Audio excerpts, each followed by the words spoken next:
Assalamualaikum warahmatullahi wabarakatuh. Alhamdulillahirabbil alamin.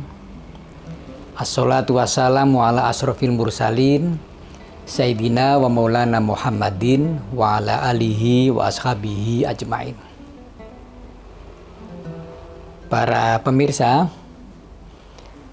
bulan Ramadan itu salah satu yang ingin dicapai adalah semakin menguatnya sifat sabar. Sabar itu adalah kemampuan untuk menahan diri kita. Jadi kalau tidak bisa menahan diri, itu namanya orang yang tidak sabar. Tidak bisa menahan diri itu antara lain kesusu ya. Belum saatnya tapi ingin segera, itu namanya kesusu. Menahan diri ini juga antara lain tidak memberi reaksi ngawur ya, tidak memberi reaksi tanpa perhitungan ketika tiba-tiba ada seseorang yang menghina kita ya. Jadi nanti kita harus sabar itu di dalam penderitaan harus sabar.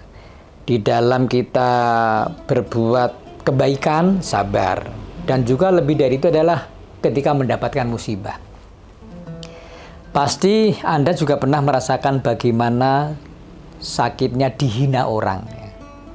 Jadi kalau dihina orang itu kita jangan cepat-cepat memberi respon ya. Sebab kalau kita ini dihina orang kemudian kita bertahan, diam, tidak membalas, itu malaikat datang mengawal kita. Ada hadis yang menyebutkan seperti itu. Daripada menghafal nanti malah keliru ya. Ini ada kitab namanya At-Tajul Jami' ya.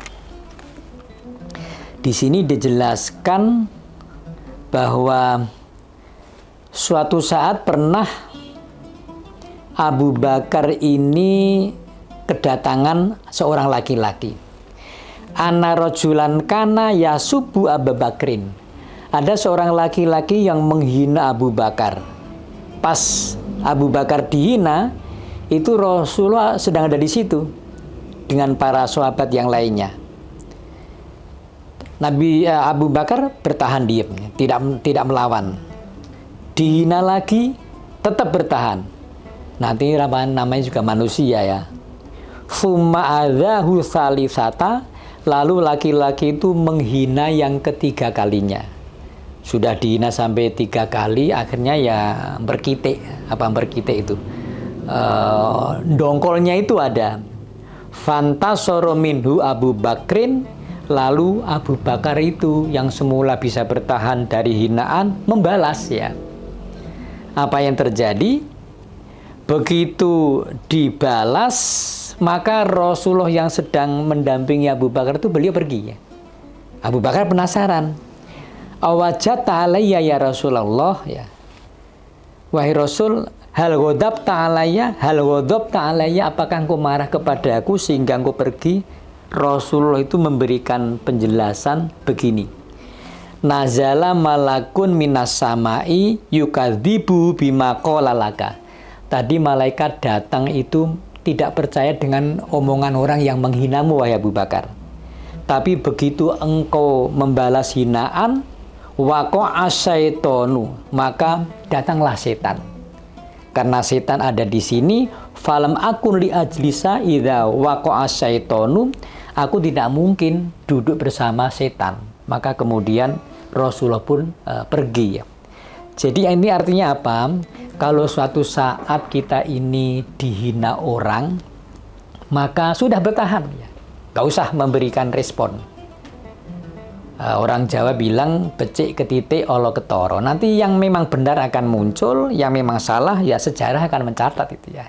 Jadi kita jangan reaktif, apalagi bulan Ramadan begini, sudah perutnya lapar, dihina orang ya sudah. Harus sadar bahwa kalau kita dihina orang, itu sifat kesabarannya antara lain adalah tidak merespon. Kalau tidak merespon maka malaikat datang. Bisa jadi kita ini nanti akan diuji karena memang Allah menghendaki kita itu naik derajatnya. Saya masih ada lagi satu catatan misalnya ya. Ini jilid 1 ya. Di jilid 1 ini dijelaskan innal abda idza sabaqat lahu minallahi manzilatun. Seseorang itu kalau Allah sudah menetapkan ada posisi yang mulia, posisi tinggi, ya ibarat tangga, mungkin tangga ke 100 gitu ya. Derajatnya tinggi. Lam yablugha bi amalihi. Tapi ternyata amal yang ia miliki itu tidak bisa mengantarkan sampai derajat yang Allah sudah gadang-gadang, yang Allah sudah tentukan. Puasanya, sholatnya, zakatnya nggak cukup untuk bisa sampai ke derajat yang tinggi itu. Maka Allah menempuh jalan pintas, yaitu ibtalahullahu fi jasadihi au fi malihi au fi waladihi. Maka Allah kemudian memberikan ujian kepada orang tersebut, diuji melalui jasadnya, fi jasadihi. Mungkin sakit berkepanjangan. Umurnya sebenarnya masih muda, tapi tampilannya sudah seperti orang tua ya. Tenaganya loyo, ya sudah tidak bisa berbuat banyak. Itu namanya diuji dengan melalui jasadnya. Au fi malihi, atau melalui hartanya.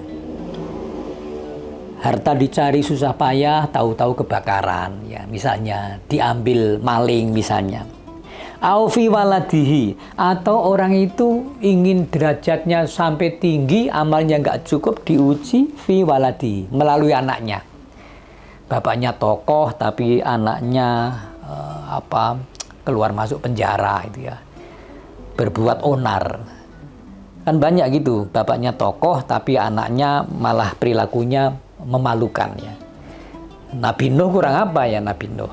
Fasobbarohu ala dzalika, tapi orang ini bisa sabar terhadap penderitaan yang ia berikan oleh Allah. Maka kesabarannya itulah hatta yubalighuhul manzilatallati sabaqat lahu minallah.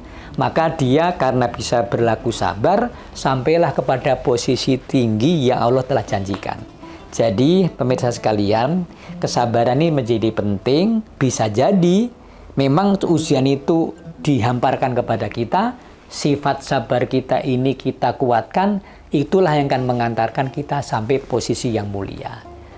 Renungan ini kita jadikan motivasi, semoga Allah senantiasa memberikan kekuatan kepada kita sekalian. Wassalamualaikum warahmatullahi wabarakatuh. Download Tribun X sekarang. Menghadirkan lokal menjadi Indonesia.